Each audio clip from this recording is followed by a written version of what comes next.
एक बेटा short note आता है आपका सर्जरी में थ्रोम्बोएंजाइटिस ऑब्लिटरेंस, जिसको बर्जर्स डिजीज भी बोलते हैं, 967 पेज पे है।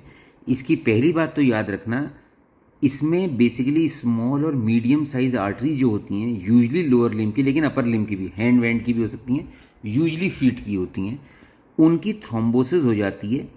ठीक है जी। और उसके साथ इन्फ्लेमेशन भी हो जाती है। पहला काम। दूसरा काम, थ्रोम्बोफ्लेबाइटिस हो जाती है सुपरफिशियल या डीप वेन्स की। पहली तो हुई मीडियम साइज आर्टरीज की थ्रोम्बोसिस, ऑक्लूजन हुआ। दूसरा हुआ थ्रोम्बोफ्लेबाइटिस ऑफ सुपरफिशियल और डीप वेन्स। और तीसरा होता है रेनॉल्ड सिंड्रोम। रेनॉल्ड सिंड्रोम में क्या होता है पेशेंट को, कि पेशेंट जैसी कोल्ड में हाथ डालेगा ठंडे पानी में, उसके हाथ जो है नीले पड़ जाएंगे। इसे बोलते हैं रेनॉल्ड्स फिनोमेना।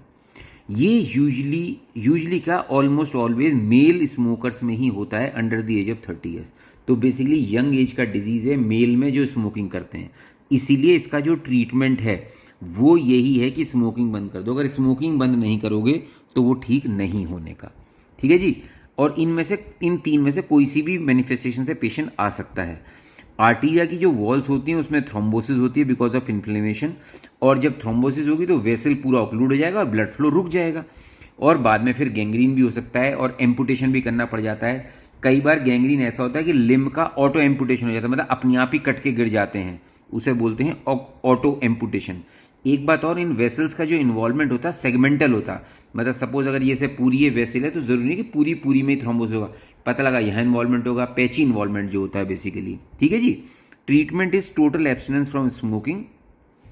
हाँ, डिजीज रिवर्स नहीं होता, लेकिन हाँ काफ़ी इंप्रूवमेंट आ जाता है। एक बात और है, इन पेशेंट को इंटरमिटेंट क्लॉडिकेशन होता है, यानी कि जब पेशेंट एक्सर्ट करेगा, एक्सरसाइज करेगा या ज़्यादा चलेगा तो उसके पेन बढ़ जाएगा। क्यों? क्योंकि ऑक्सीजन ब्लड सप्लाई की डिमांड बढ़ जाएगी, लेकिन इस्चीमिया हुआ हुआ है तो ब्लड सप्लाई कहाँ से आएगी। अच्छा जी, इन पेशेंट की जब हम एंजियोग्राफी करते हैं तब इसमें मिलती है कॉर्क स्क्रू कोलेटरल्स, यानी कि जो वेसल ब्लॉक है उसके आसपास जो है कोलेटरल्स बन जाते हैं, इनको बोलते हैं कॉर्क स्क्रू कोलेटरल्स। इसका जो ट्रीटमेंट है भैया वो सर्जरी है और कुछ नहीं है। स्मोकिंग तो बंद करनी ही पड़ेगी।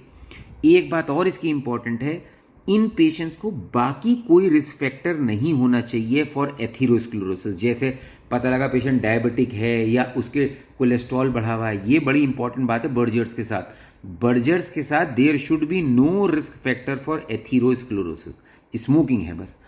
ट्रीटमेंट क्या है? सर्जरी है plus IV intravenous prostacyclin analogues भी दे सकते हैं जो वेसल्स को डायलेट कर देते हैं।